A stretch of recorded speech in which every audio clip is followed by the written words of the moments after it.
Really exclusive. Exclusive.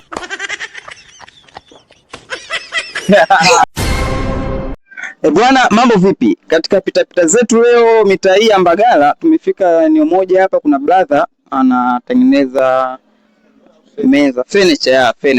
Bwana, mambo vipi mwanangu? Fresh. Kama kawaida. Wanakuita nani? Wanaita Saidi. Saidi. Pole kwa kazi mwanangu. Fresh. Bwana mwanangu, kuna swali kwa unatembea nalo kwa siku hii ya leo. Ningependa kukuuliza kwa upande wako, kati ya pesa na elimu ni kitu gani ambacho wewe unatoka nacho? Kwa mimi pesa. Pesa. Kwa hiyo pesa na elimu, wewe upande wako pesa ndio kila kitu kuliko elimu. Maana elimu nishapitia tayari.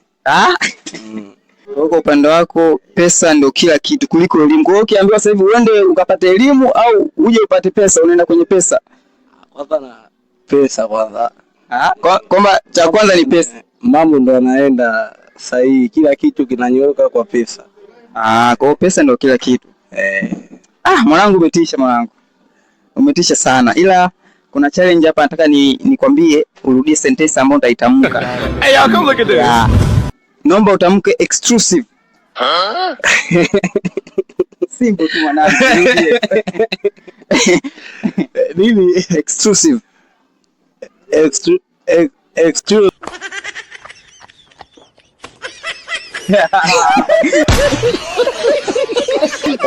Amechemka.